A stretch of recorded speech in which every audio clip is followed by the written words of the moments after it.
Good afternoon on what is a cool, grey and cloudy day. It is Wednesday, the 25th of September, and I'm in the reading up with a nice hot cup of tea and a box to unbox. And what I have in here is this Truss at 10. Yes, this is another book about British politics. It's written by Anthony Seldon with Jonathan Meakin and is a sequel to their book Johnson at 10. And this is an overview, a surprisingly short history, an unsurprisingly short history of Truss's time in office as British Prime Minister. Infamously, she was only Downing Street for 49 days, the shortest tenure for any Prime Minister in history.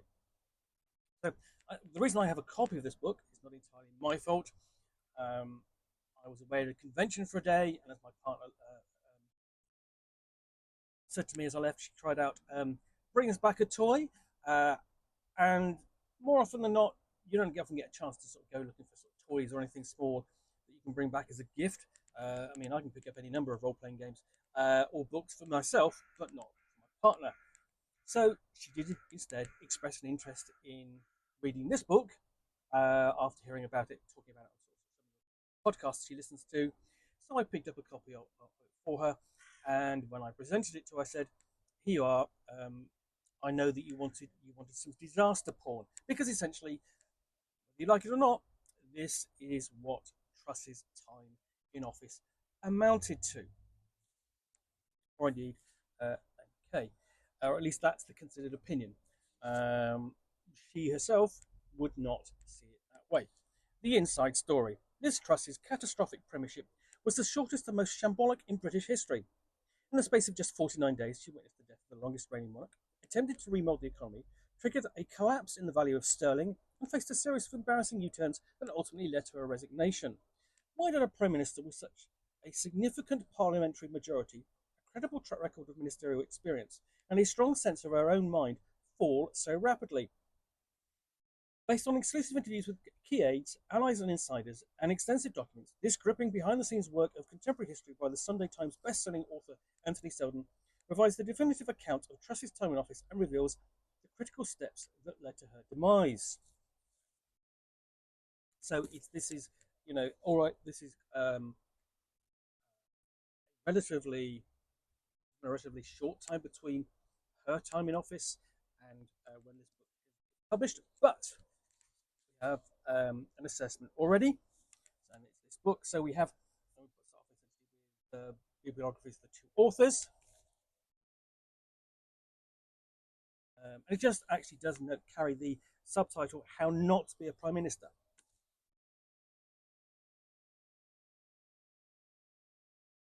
Contents page.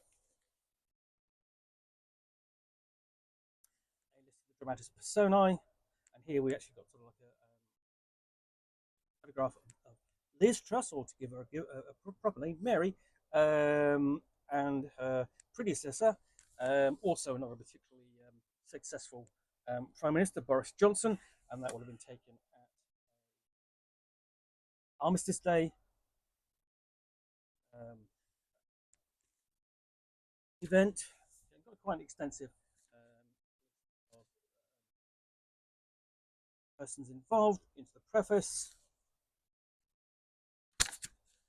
And then we have a shot of her being all very Thatcherite, riding in a tank, much like Idol did back in the day.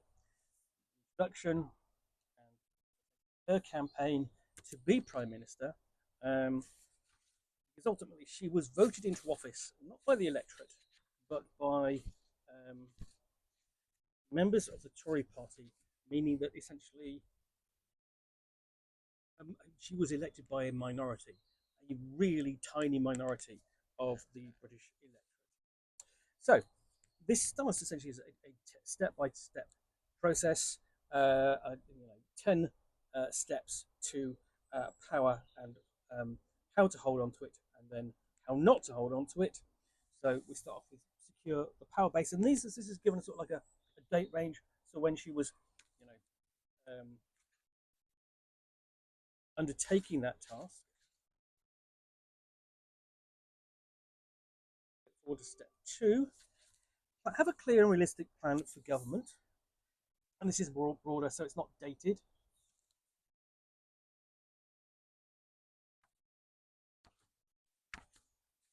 Step 3, appoint the best cabinet team. And then we've actually a shot of 2 members of our cabinet team, Jacob Rees-Mogg and Therese Coffey. And let's not, I mean, no, not the best cabinet members, team members by any measure.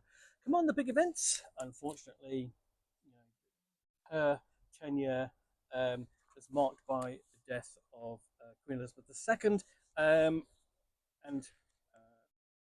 managed to sort of like handle that reasonably. Never sort of like became particularly credible as such, and certainly be credible and highly regarded abroad. Debatable point. Now she goes around making protestations, giving speeches at various right-wing or events, and nobody cares. 6, learn how to be Prime Minister. Debatable. 7, avoid major policy failures. Well, I mean, if you just purely on her economic failures or economic policy, probably a big no. Main a separate reputation for economic competence, and that's an extension of the previous one, I suppose.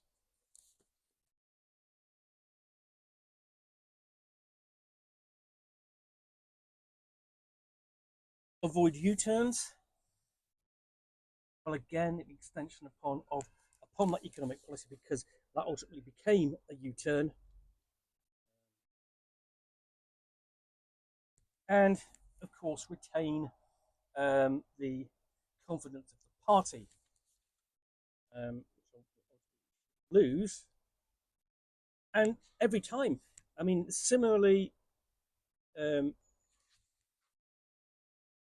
that was also what did for Johnson. He did not retain the confidence of the party, let alone his ministers. His time in office ended just sort of like with an incredible rash of resignations by his ministers. It was unprecedented, and literally just sat that you were sat at home, watching this on the news, just agog at what was happening. Here, the verdict is deep state or deep incompetence. She would say deep state. It's a very right-wing point of view. That there is a liberal deep state which is set up to account for, her lack of success. Whereas, and she still holds to this. Certainly does not acknowledge her own actions or contributions towards her failure. Whereas, if anything, she's sort of like the concept of a deep state. Well, she's talking about things like the civil service and that sort of thing. Well, the civil service is set up to support the government, and will follow through on the policies to its best of its, but it's meant to be apolitical. Unfortunately,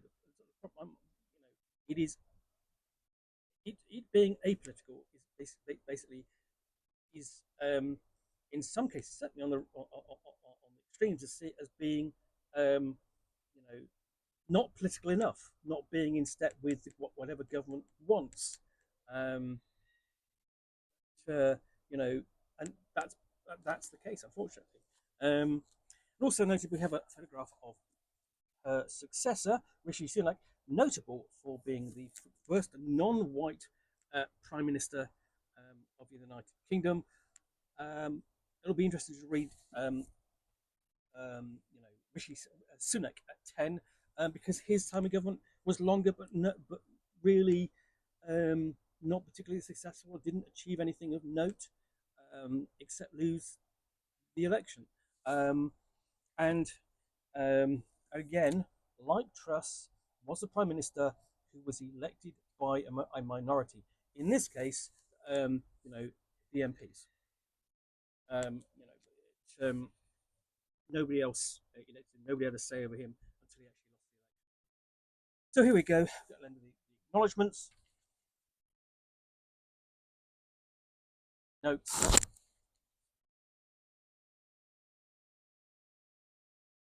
Illustration credits. And the index. And list of Seldon's bibliography. Plus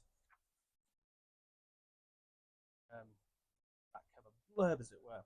So yeah, that is Truss at 10. I suspect that's going to be a fairly quick read.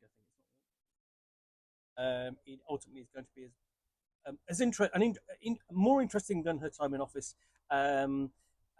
Probably about as sort of like a general sort of like lightweight because it's relatively short and it's covering a relatively short period of time, but still interesting. Anyway, I do hope you enjoyed this unboxing. If you did, then please do click on the like button down below. And if you've got any comments or feedback, I do appreciate those.